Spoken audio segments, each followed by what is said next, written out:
जय गुरुदेव। बहुत दुख होता है कि हमारे जो किसान हैं विगत एक महीने से दिल्ली के बॉर्डरों पर डेरा जमाए हुए बैठे आंदोलन कर रहे हैं, लेकिन केंद्र की सरकार उनकी एक बात भी नहीं सुन रही है। कुछ लोग किसानों का विरोध भी कर रहे हैं। ये किसान है, मैं किसान नहीं, मैं खेती नहीं करता हूँ।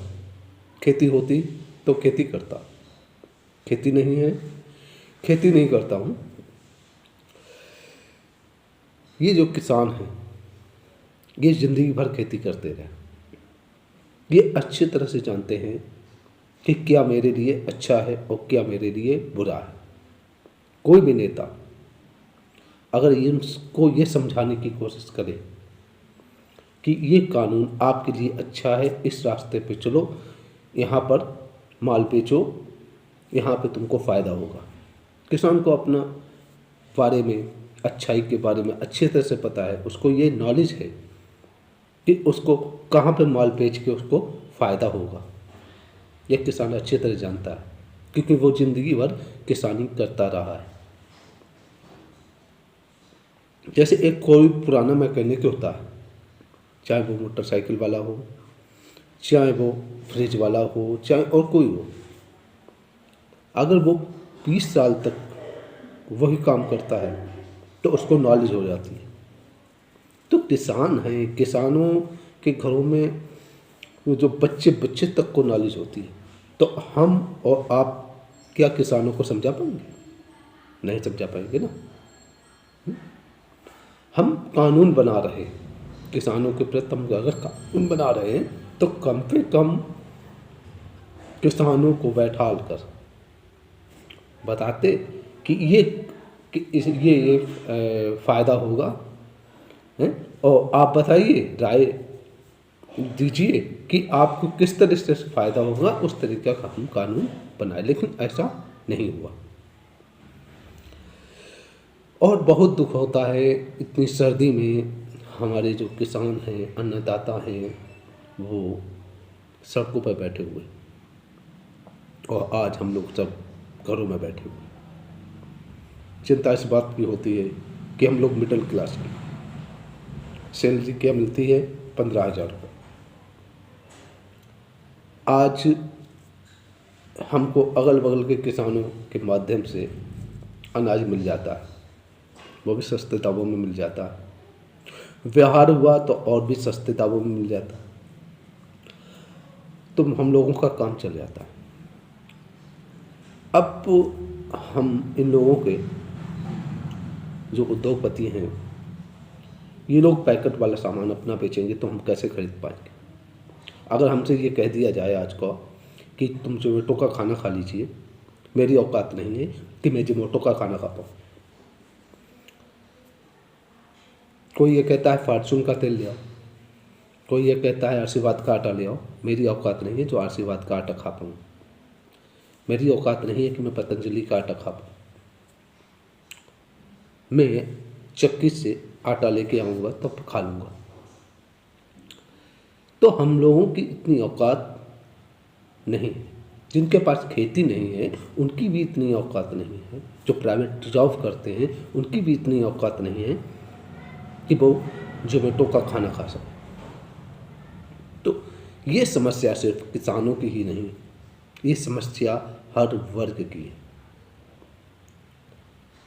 जो लखपति हैं, करोड़पति हैं, अरबपति हैं, उनको शायद फ़र्क ना पड़े, क्योंकि यहाँ का जो करोड़पति होता है वो शॉपिंग यहाँ नहीं करता, वो शॉपिंग करता है जाके विदेश में।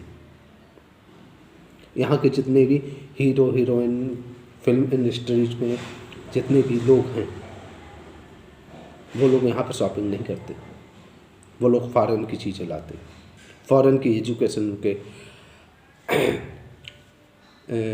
का फॉलो करते हैं। तो वो लोग यहाँ रहते कहाँ हैं? उनका केवल शरीर रहता है यहाँ पर, दिमाग उनका फॉरेन में रहता है, जितने भी करोड़पति हैं। तो हम लोग जो 10-15-20 हज़ार रुपये जो कमा रहे हैं, हम लोगों का से दिमाग भी यही रहता है इंडिया में, और हमारा शरीर भी इस इंडिया में रहता है। तो उन करोड़पतियों की, अरबपतियों की मैं बात क्यों मानूं, किसान बात क्यों माने? बस मैं अपने किसान भाइयों से एक रास्ता बताना चाहता हूँ। आंदोलन जो ठुठुर रहे हैं सर्दी में, ये बंद कर दो।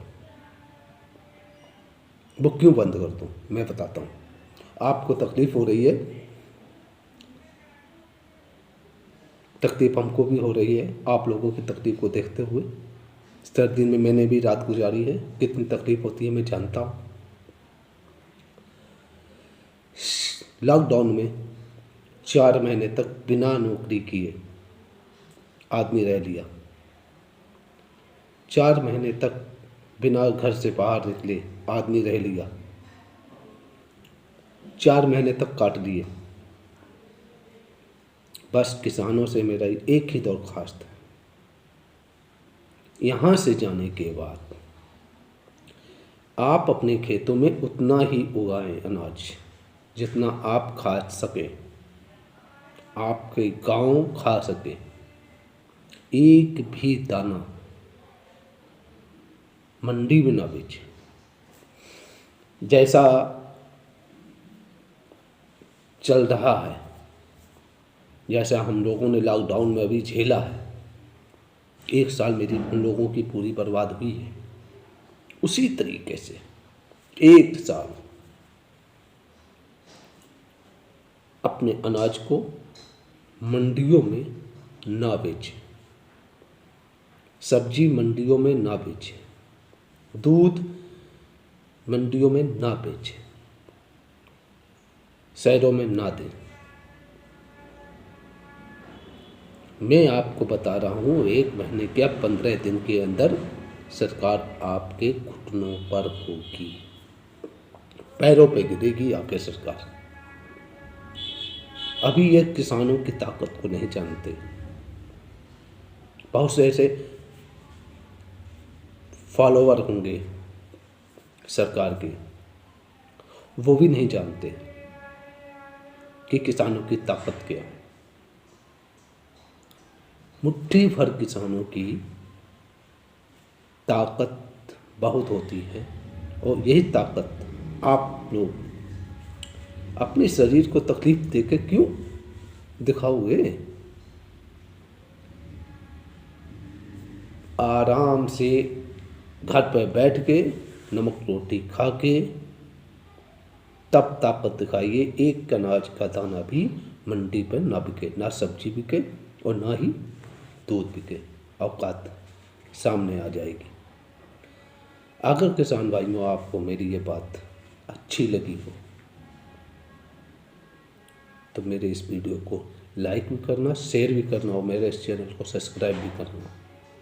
मोदी सरकार आपके पैरों पर खुद नाक रगड़ने के लिए आएगी। जय हिंद।